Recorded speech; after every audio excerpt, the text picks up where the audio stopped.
You're listening to GoodMicWork Commentaries, hosted by Greg Morgan, a pro wrestling podcast for adults, discussing the fun, wild, and sometimes insane world of professional wrestling.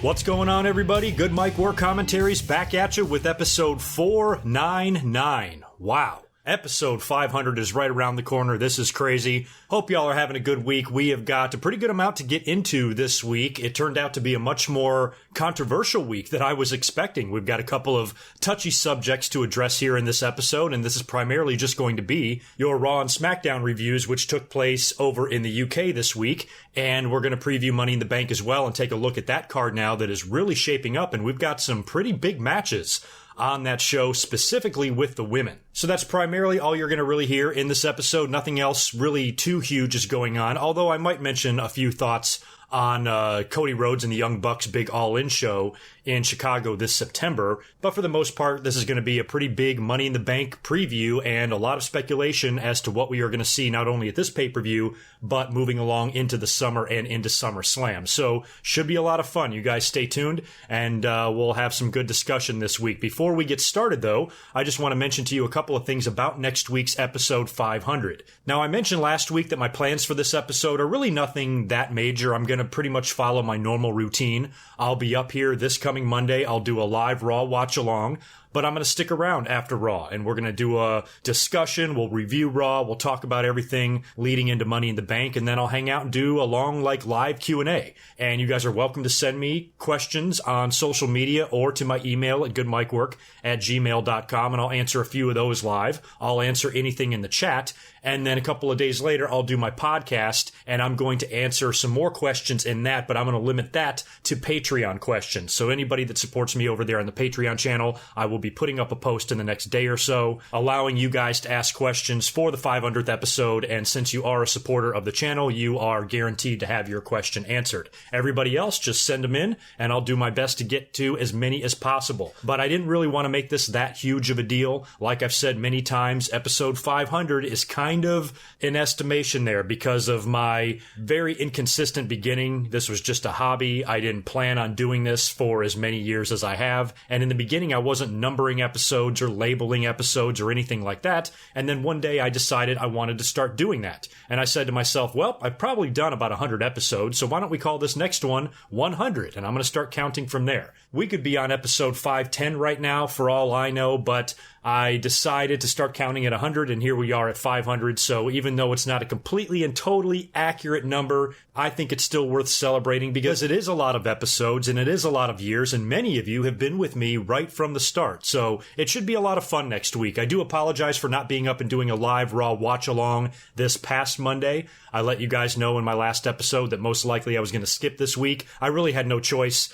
This weekend was brutal for me in the restaurant business. Sunday was Mother's Day, which is one of the biggest and most hellacious days anybody can go through. It was just a long day for me, and I did not think I was going to have the energy to come up here and do a live stream for several hours on Monday night. And instead, I just chilled out and watched the show and live tweeted and had a lot of fun and got my rest. So anyway, back up this week. Hopefully this commentary even comes up to you a little bit early. I'm hoping to get this episode to you a few hours earlier than normal, primarily because I skipped my stream on Monday. So next week for episode 500 should be a lot of fun. Please join in. It's going to be a heck of a party. Maybe I'll even open up some champagne or something like that. I am going to be doing giveaways as well, by the way. Should have mentioned that earlier. I am going to pretty much liquidate the rest of my GoodMicWork t-shirts when I started handling my own merchandise before I handed things off to Pro Wrestling Tees, and I was doing it myself. I still have a lot of these shirts left, so I plan on giving away a shitload of those. So there will be some giveaways and things like that. And of course, anybody that participates watching along in the chat, you've got a chance to have your question answered. And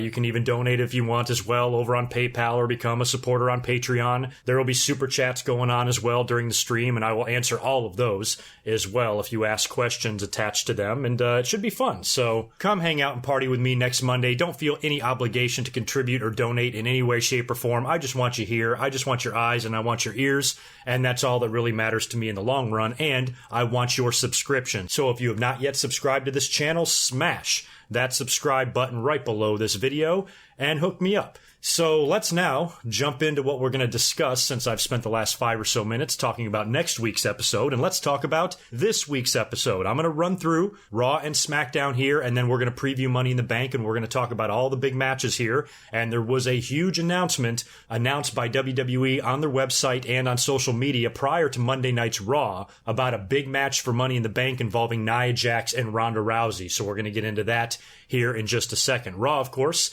was from London at the O2 Arena. SmackDown would be in the very same building the next night. And I went ahead and read the results, the spoilers for both of these shows. WWE heads over to the UK a couple of times a year for Raw and SmackDown shows, and they are always taped several hours before they air live here in the States. So we usually get the spoilers, and I find myself reading them every time. A lot of people do not like to be spoiled, and they try their best to stay away from spoilers. But for me, I don't know what it is about me. I just don't care or something, but I always find myself reading the spoilers. It's the weirdest thing. So I checked out the results of both shows, but still found myself watching both shows in their entirety. And normally for these UK Raw and SmackDown shows, not a whole lot takes place. You know, nothing catastrophic or major or big happens, except for the last time they were there when AJ Styles won the WWE title. I thought that was awesome that the WWE finally did something big at one of these shows and had a world title change hands over there. So I thought there was some potential for this week's Raw and SmackDown, but we didn't get anything that crazy. We got some good moments, I think, on both shows, and we had a lot more qualifying matches, and like I said earlier, some really big announcements for Money in the Bank. But aside from that, I wouldn't say that these shows were, earth-shattering or anything like that.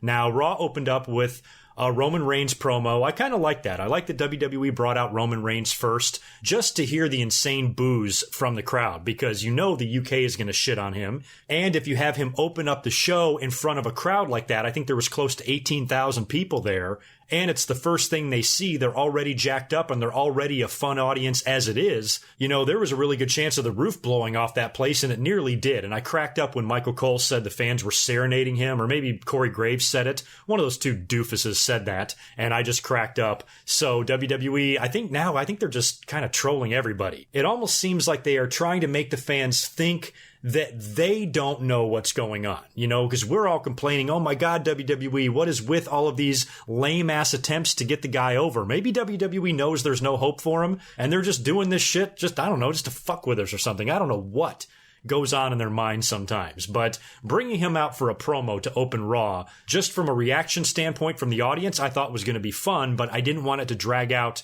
very long. And of course, he gets on the mic and he's pissed off about last week because Jinder Mahal cost him a chance to qualify for Money in the Bank, and he calls him out. He gets Kurt Angle instead.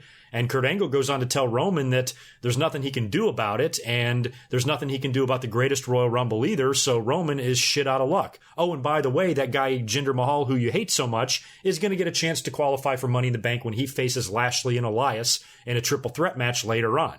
So Roman Reigns doesn't really like that. He walks away, goes to the back to find Jinder Mahal standing all alone in a hallway. Not in catering, not in the dressing room, not taking a shit, not doing anything else in the world. He's just in the corner by himself with the little Singh brother, and Roman attacks him, beats the crap out of him to the point where he needs medical attention, and he's being attended to backstage by the doctors, and they say he's good to go for his match later on. And as he's leaving the training room, Roman Reigns attacks him again and gives him a vicious spear through a very stiff, hard, unforgiving sheet of construction paper. Oh my God. And he's officially knocked out of the triple threat match, which means he needs to be replaced. Now, Roman Reigns was trying to worm his way into that match and make it a fatal four-way, and Kurt Angle actually denied him. So if you fast forward now to the main event of Monday Night Raw, what wound up happening is Elias and Lashley ended up facing Kevin Owens. Kevin Owens had an Intercontinental title match earlier on in the show against Seth Rollins, in which he lost. And after confronting Kurt Angle backstage, he told Kurt that he was going to call Stephanie McMahon, and then Stephanie wound up calling Kurt Angle and said, hey, you got to give Kevin Owens another chance. So Angle is forced to put Kevin Owens in Jinder Mahal's place in the triple threat match, and guess what? He wins with a lot of help from Sami Zayn. So Kevin Owens winds up getting entered into the Money in the Bank match, and it turned out to be a good night for him. So that makes me wonder where this leaves Roman Reigns and Jinder Mahal now. There's only one spot left in the Money in the Bank match. And that spot is going to go to the winner of a match on Smackdown next week. So I guess that leaves Roman and Jinder to work one-on-one at Money in the Bank.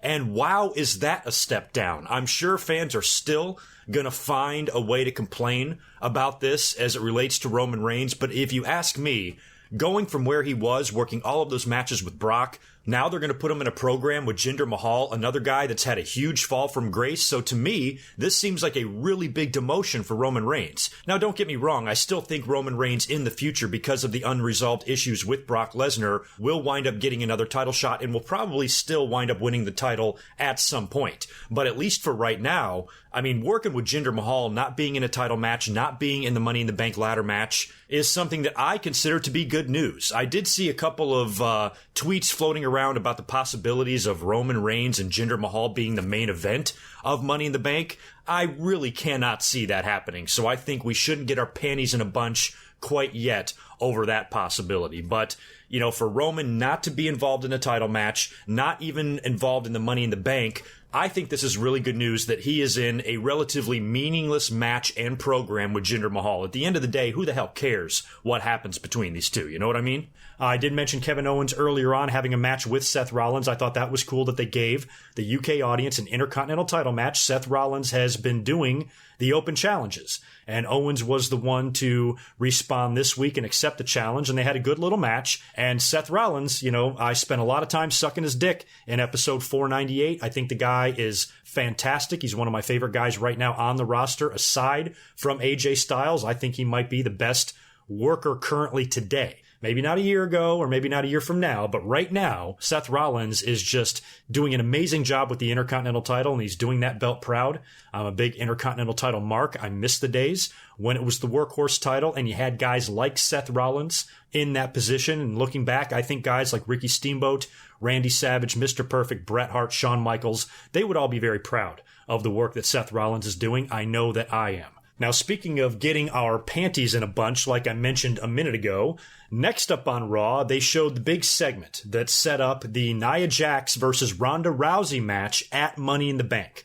WWE was doing some promotional shit in New York. I don't even remember what it was for, but they had a bunch of talent there. Nia Jax, Ronda Rousey, Charlotte was there, and they did a deal there where they're doing an interview, I think, with Rousey and Charlotte, and Nia Jax kind of interrupts, and it's all very friendly. I mean, it's really over-the-top friendly, like disgustingly friendly. It's kind of like when Stephanie announced the Women's Royal Rumble. Remember how ridiculous that was? All of these women that are going to be fighting each other are just smiling and hugging and crying, for fuck's sake. So I'm never really a big fan of all the smiling and all of the humbleness that goes on. And Nia says, oh, Rousey, you did this or that or whatever, but can you do this? And she holds up the belt and says, I want to challenge you. I want to face you at Money in the Bank. I want to give you a shot at my title. And Charlotte is kind of there, egging her on, kind of giving her endorsement as well and say, come on, do it, do it, do it. And Ronda even tries to say no and say, hey, I just started. Maybe this opportunity should go to somebody else. And Nia Jax insists, and then Charlotte says, come on, do it, do it, do it. And finally, Ronda accepts. So WWE tried to cover their ass there because they knew a lot of fans were going to lose their shit. And I'm going to get into that in a minute. Jesus Christ, the ridiculousness on social media over something like this. WWE, I think, handled the whole thing pretty well as far as the fans that like to say, quote, it doesn't make sense. Because that's what I heard constantly, nonstop on social media. People were pissed over this match. And a lot of people say it doesn't make sense because Rousey hasn't earned her opportunity, which I guess I get it. She's had one match in WWE. She's getting a title shot, but it's not really the first time this has happened. And as far as it making sense, WWE tried their best for it to make sense in that segment where Nia Jax was the one that did the challenging. And I really didn't like the way the three of them, did you see the three of them were all smiling and walked away together? Like they're all BFFs. And that's one problem I do have with Ronda Rousey, is that I'm fine with her being a babyface. That's no problem. But I think she's just way too humble and way too smiley and way too happy all the time. I think we need a little bit, just a taste of that UFC Rousey in her interview style and things like that. In the ring, we see that.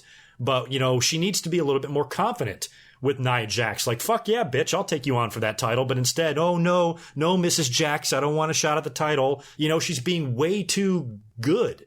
Goody two-shoes, way too white meat, way too babyface for me. I'm just not a big fan of the smiles, and after somebody challenges you to a world title match, you put your arms around each other and walk away smiling. How fucking ridiculous is that? So, the segment was a little kind of cringy, but WWE did cover their asses having Nia challenge. Now, for everybody else that still thinks this is an absolutely ridiculous idea, I disagree. I defend this decision to do it.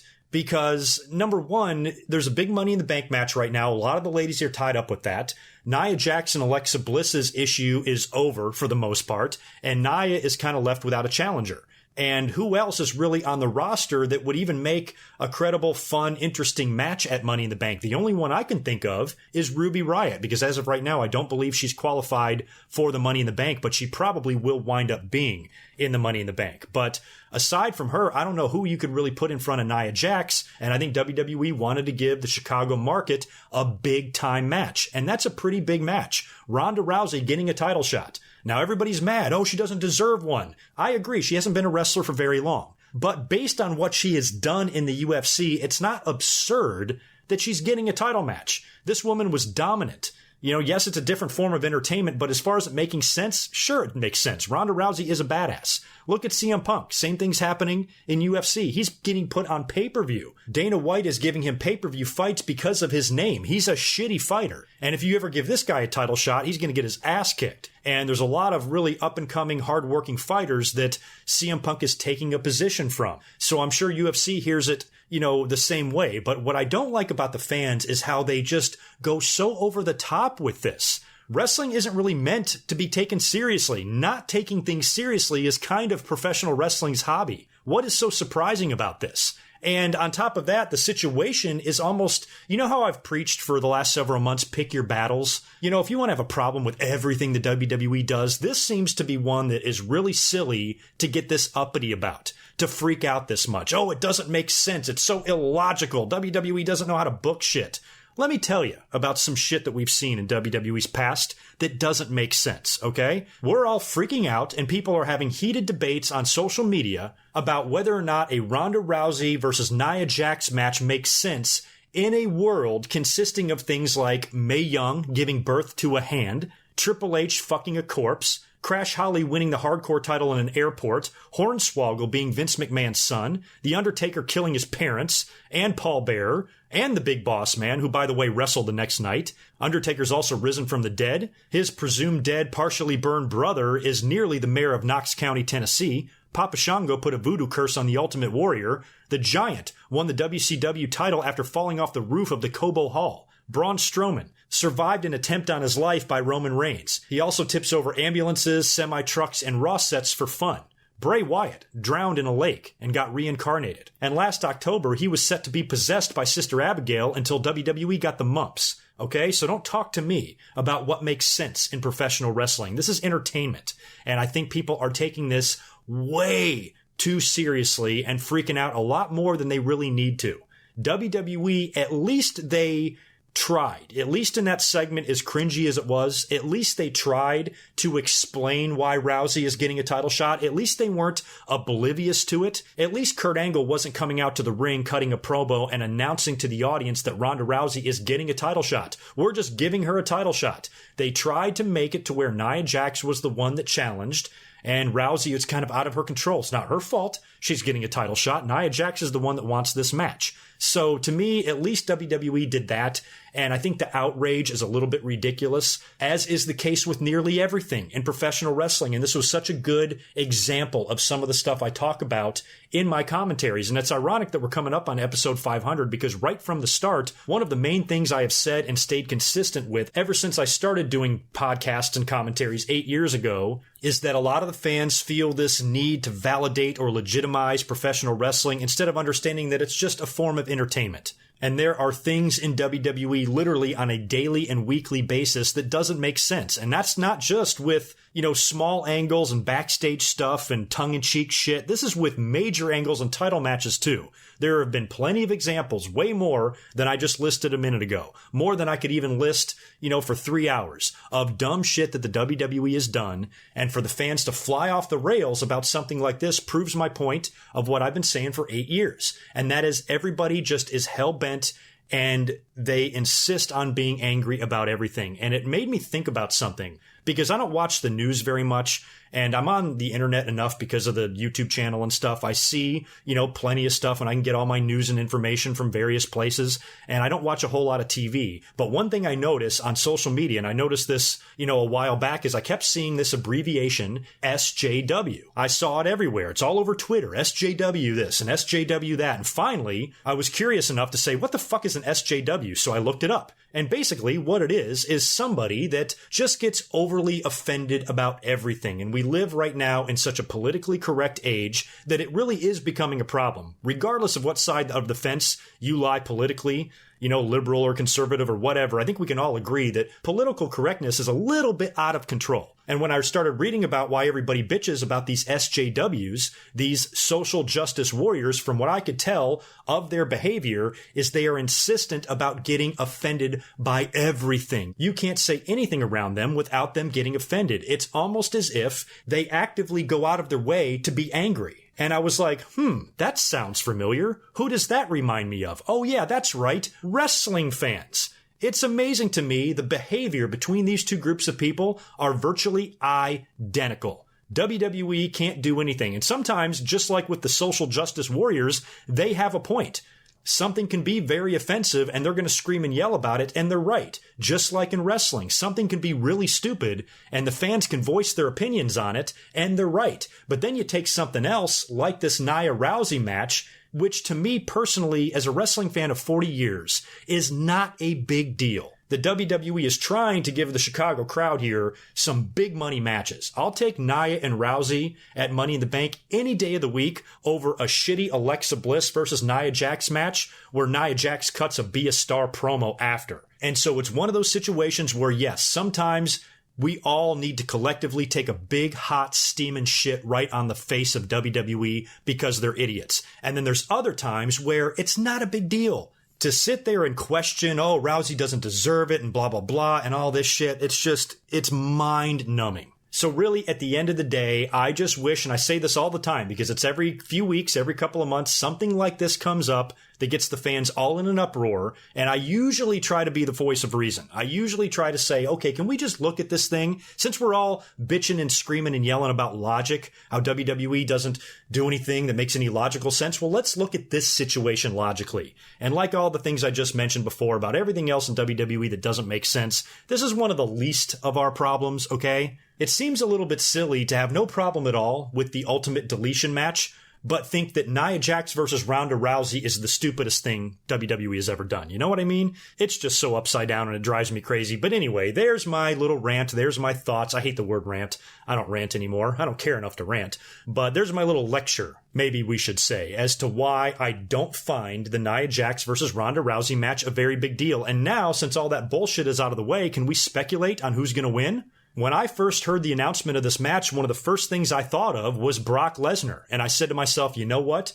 WWE probably wants Ronda Rousey and Brock Lesnar to be champions at the same time. Think about the publicity. Think about the photo opportunities. Think about the two of them appearing on ESPN together and shit like that. Two former UFC champions, now currently WWE champions simultaneously. I think that could play a big role in WWE hotshotting this whole thing and putting the belt on Ronda Rousey quickly. There's also the chance that maybe Ronda Rousey loses.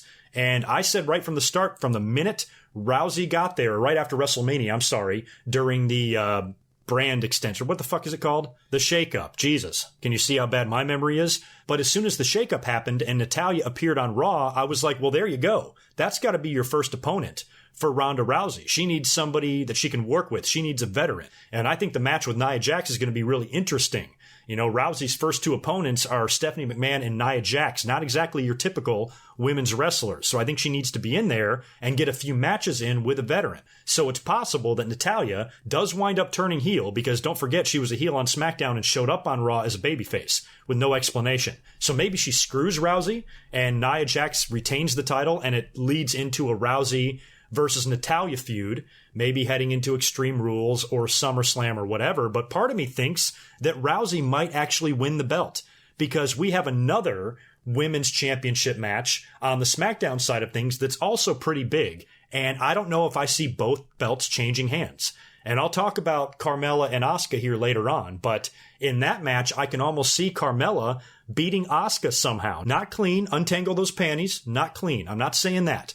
But I think about Chris Jericho when he beat Austin and Rock in the same night, and he didn't shut up about it for 20 years. What if Carmella beats Charlotte at one pay-per-view and then beats Asuka at another? So now I'm sure we're going to hear the same things about Carmella. If she beats Asuka, Asuka's ruined and blah, blah, blah, blah, blah, blah, blah, and the fans are going to freak out. We'll get into that later when we talk about SmackDown, but I think you have to take that match into account when you're thinking about Nia Jax and Ronda Rousey and think about what the WWE is going to do with both matches. I just don't know if we're going to see both titles change hands. I think one belt is going to change and one belt is going to retain. So you guys let me know which belt you think it is and how WWE can book Rousey and Nia and Asuka and Carmella. And you also have to take into consideration Extreme Rules. You know, whatever happens between these two, are you going to get a rematch at that pay-per-view? And then we're on to SummerSlam, which means WWE is going to want to have a big match at SummerSlam. They're going to want to have Charlotte involved, I'm sure, in a title match, which might be why Asuka is now in the title picture. We can get part 2. Asuka versus Charlotte at SummerSlam. There's a lot of things they can do, so there's a lot of shows to take into consideration. You got to think of the future, you know, when predicting these matches. So right now, it's just a little bit tough, but I'm sure the picture will become clearer as we get closer to Money in the Bank here.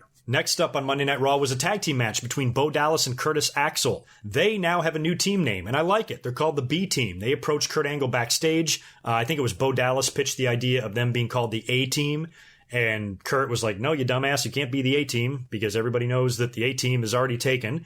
So they wind up calling themselves the B Team, which is hilarious. But of course, for Bo Dallas, B means best. So they're the best team. But I think B Team is a cool name. And they even had some white t-shirts just with a big B on it drawn in Sharpie, which I think they should leave the t-shirts just like that. Like literally don't change anything. You don't have to draw each one by hand, but have them all look like that. Just white with a shitty B on the front. I bet you those things would fly off the shelves. You don't need a silly-ass design with flames and bullshit and sparkles. A white shirt with a fucking B on it, I'd buy it. So I hope they do that. I hope they keep that shirt exactly the way it is. I think that it would be hilarious to see how many they sell. And they beat Breezango in a tag team match as well on Raw, so they are now off and running as a tag team. Who knows how far their push will go, if WWE is going to actually take them seriously, or if they're going to be a team like Breezango, because right now they're pretty much the same thing as Breezango, so there's a really good chance here that they will not be taken seriously at all, but maybe,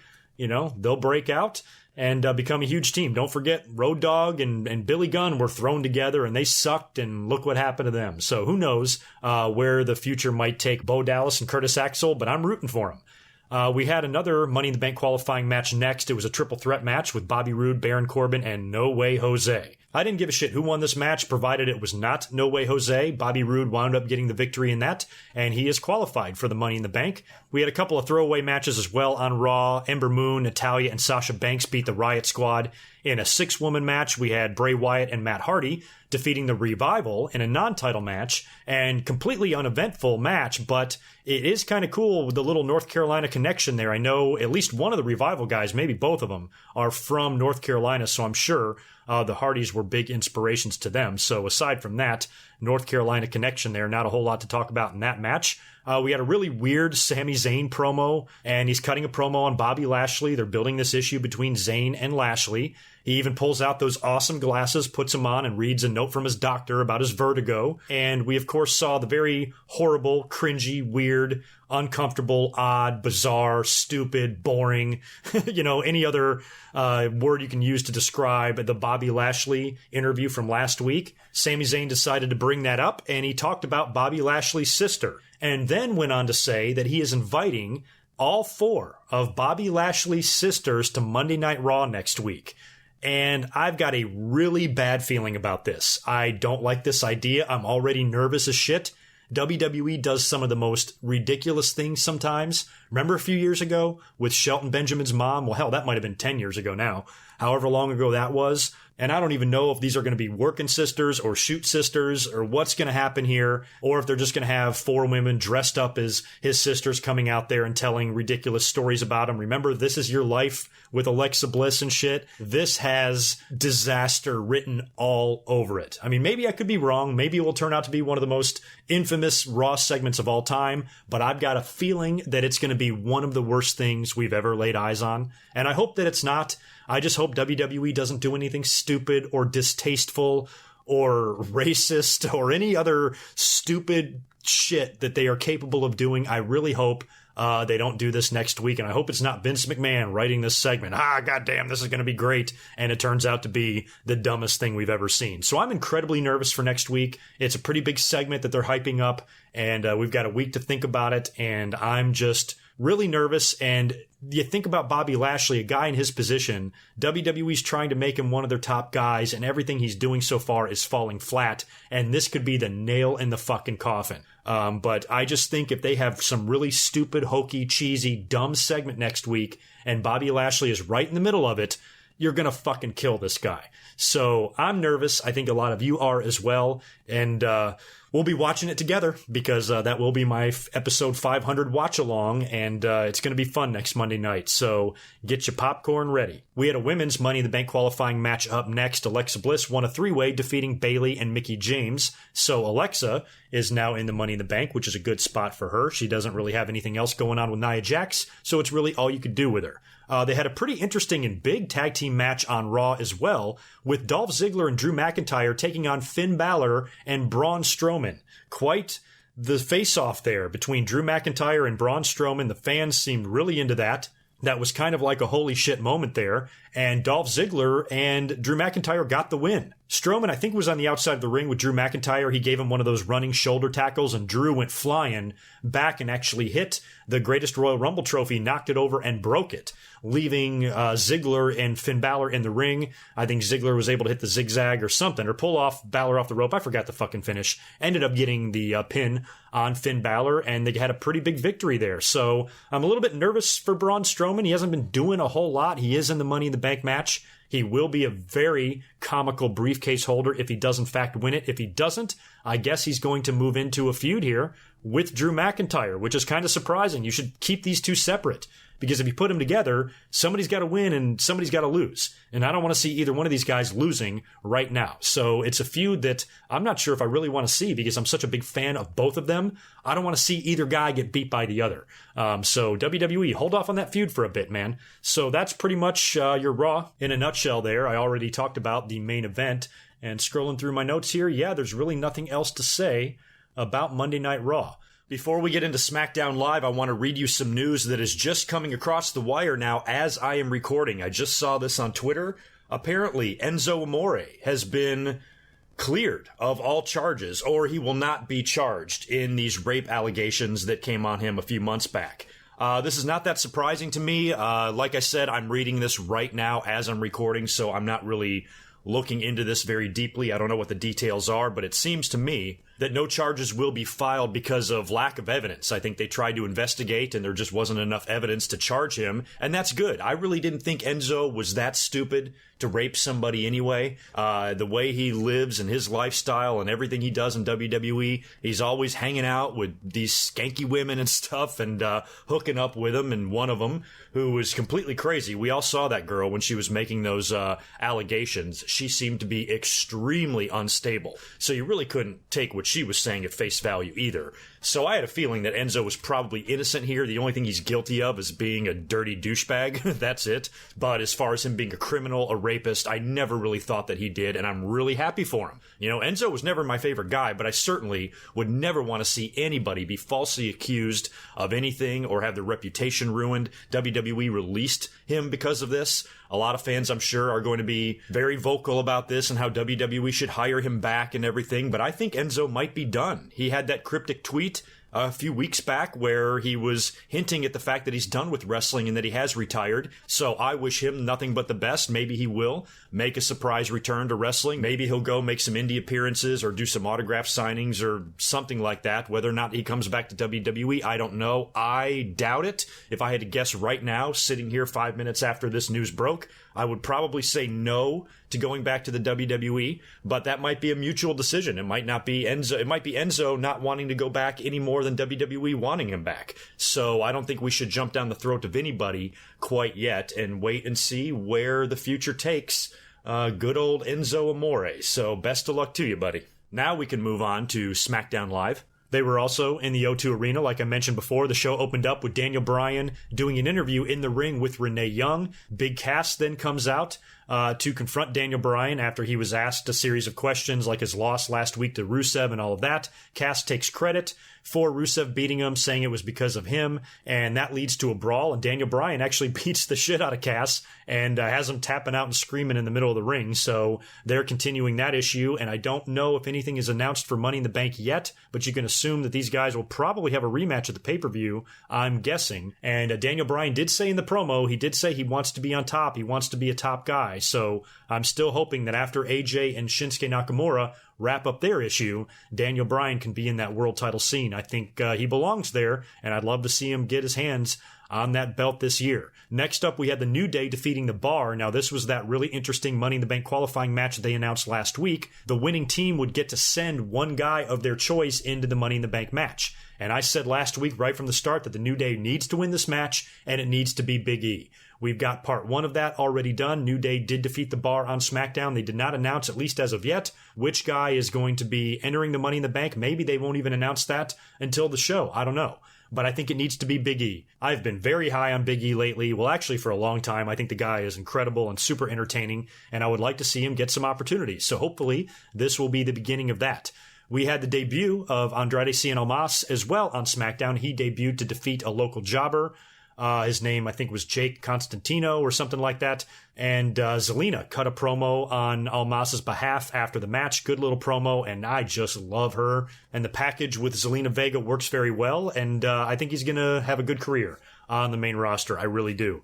We had a couple of more qualifying matches announced for next week. WWE announced two of them. They were doing a segment backstage with Rusev and Aiden English, and Rusev was gloating and bragging about his victory over Daniel Bryan and that he is in Money in the Bank, and he's going to win the briefcase and all of that. Lana then approaches, looking awesome as ever. I don't know what it is, but I love it when she wears those Rusev Day shirts cut off like that. My God. And she approaches to tell them that Paige has given her a chance to also qualify for the Money in the Bank on the women's side of things, and next week she's going to have a match with Billie Kay. So it's possible that we can have Lana and Rusev both in Money in the Bank matches, and I actually think that's going to happen. I think Lana will figure out a way to beat Billie Kay, and I think the Iconics are either going to be left out or they're going to get in at the last minute. Would probably be my guess there. If not, and Billie Kay wins, that means Peyton Royce will probably get in the next week or so, I would assume. But who knows what's going to go on there. But Lana and Billie are set to face next week for a chance. And we're also going to get another heel versus heel match with Samoa Joe taking on Big Cass. Samoa Joe cut one of those cell phone promos and called out Big Cass for being a big fucking bully whose ass he's going to kick, and I kind of like it. Unless Samoa Joe is turning babyface overnight here, I kind of like all the stuff Joe said about Cass, and I hope Joe chokes him out. I'm guessing Samoa Joe's going to beat him next week because Daniel Bryan and Big Cass have the issue. So Bryan, I don't even know if he needs to interfere in this match or not. I think Joe can beat Cass on his own. So maybe Joe does that, and then Big Cass goes on to take on Daniel Bryan at Money in the Bank, and Joe will round out the 8 in the men's match. So that's probably what's going to happen there. Next up on SmackDown was another Melibration. This was a royal Melibration because they were in the UK. She came out there to talk some shit, talked about how she was better than all the fans. The ring was all decked out in bullshit, and the title was on a little pillow. And Paige then comes out to the ring to inform Carmella that she will be defending the SmackDown Women's title at Money in the Bank against Asuka. I mentioned that earlier on when I was discussing Nia Jax and Ronda Rousey. So Asuka now gets the title shot, and I can see Carmella winning, like I said earlier. And it's not going to do anything to Asuka. All this talk that she's ruined. She should just quit now. Really? Losing 2 matches in 3 years, you should quit? Give me a fucking break. What the hell is the matter with people? And if she does wind up winning the belt, and she does beat Carmella like everybody says she, quote, should do, doesn't that make all of your freakouts about WrestleMania completely invalid? Oh, she's completely ruined. WWE ruined Asuka. Well, here it is 2 months later, and she's women's champion. So how was she ruined? So here we go again with this shit. We're going to hear the same crap from the fans. She absolutely must beat Carmella, and any other outcome means she's buried, done. She should quit wrestling. I'll tell you, man, the fans have got some loose screws up there.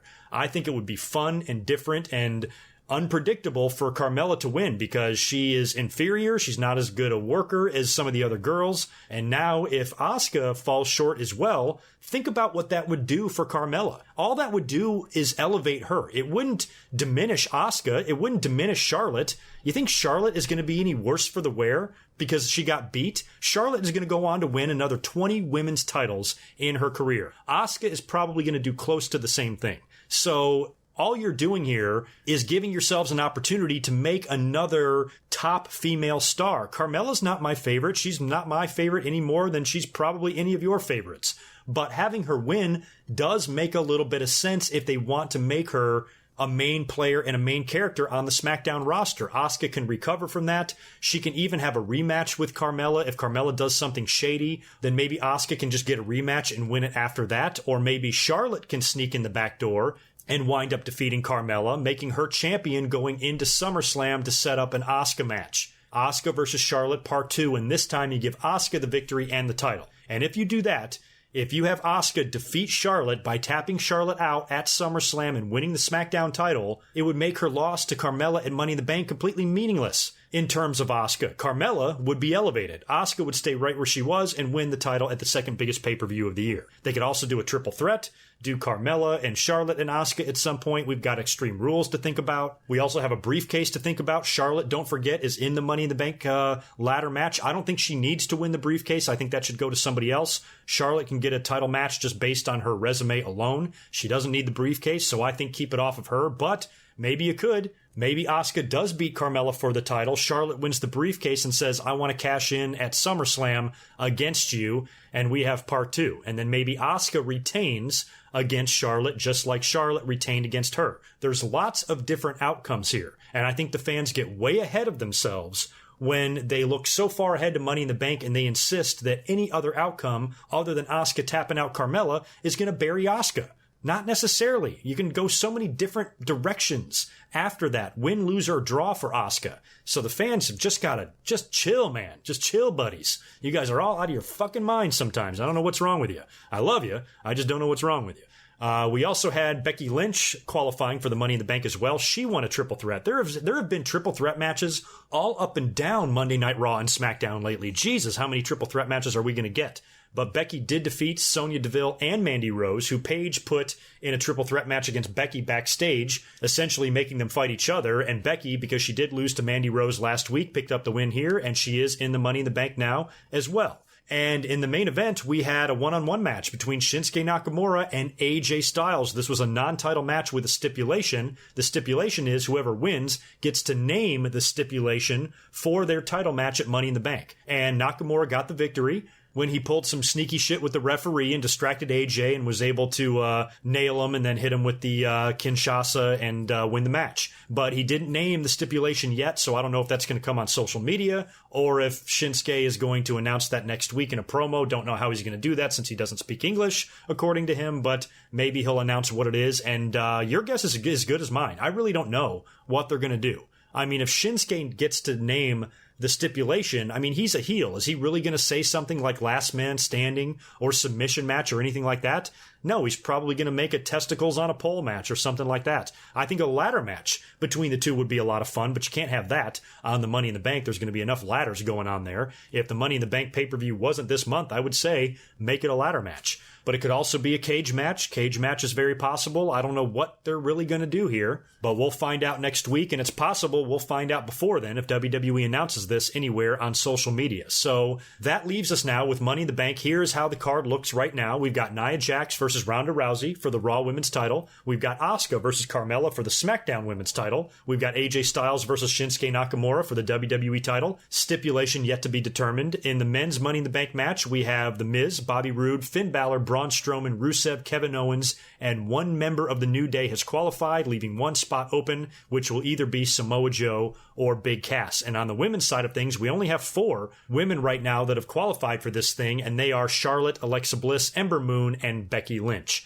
So there you go.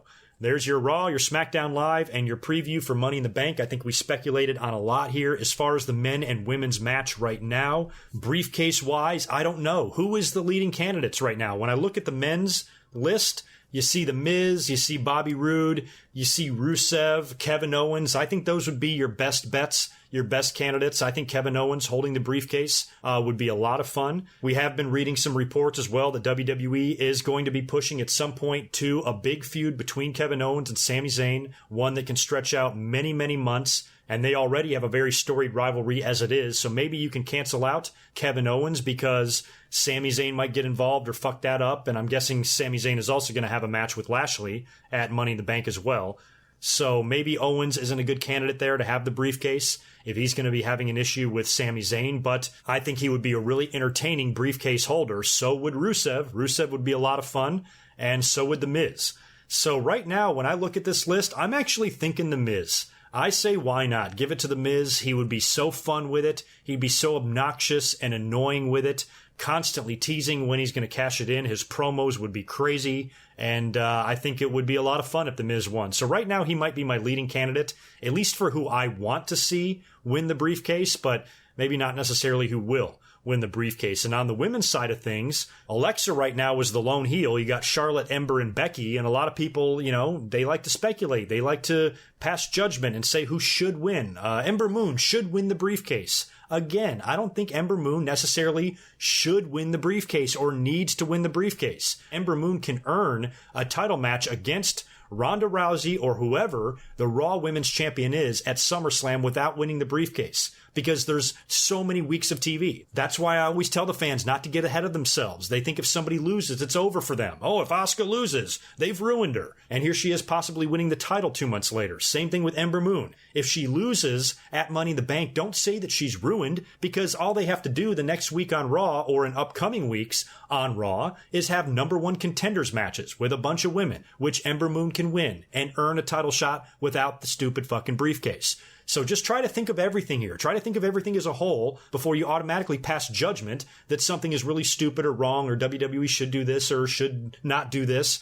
I think we all try way too hard to be wrestling bookers. How about let's try to be fans for once? Is that so hard? That's pretty much it for me. I'm going to get out of here. I did mention in the opening of this podcast that I would talk a little bit about the All In show in Chicago. I thought about going. I was in contact with those guys. They gave me some information. It turned out just to be a little bit too expensive for me to want to go to this. And I didn't know if it was something that I could even pull off. It would have been fun to go and be there with all of you guys, and there is going to be a big podcast convention. But it would have been cool just to go and be a part of that, because there are a lot of big podcasts being involved. There's a lot of wrestling personalities being involved, and I'm very proud of Cody Rhodes and the Young Bucks for what they've been able to accomplish here. This is like a 10,000-seat arena that they're going to be in, and according to the reports, they're claiming it's sold out in 30 seconds or something like that, or 30 minutes.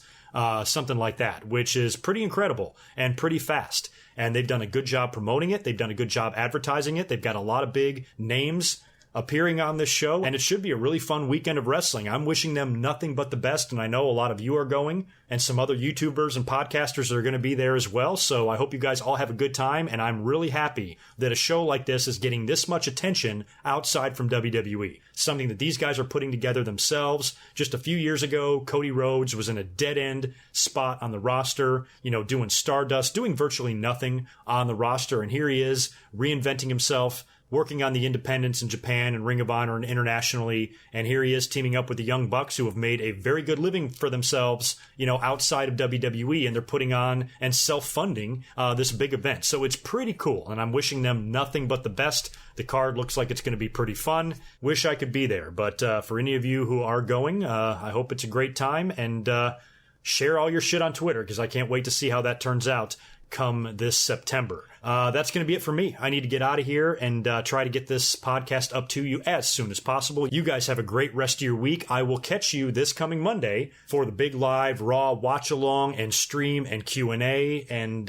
celebration. It should be fun. So come join me this coming Monday, just a few minutes before Raw goes on the air. Tune into my YouTube channel and you will see my bald head staring right back at you. So I will talk to you guys very soon. Take care of yourselves, and I'll talk to you on Monday. Until then, peace. This has been a Good Mic Work Commentaries production. Be sure to subscribe on YouTube at youtube.com/GoodMicWork. Follow Greg Morgan on Twitter at GoodMicWork and visit GoodMicWorkCommentaries.com for all the latest podcast and video content.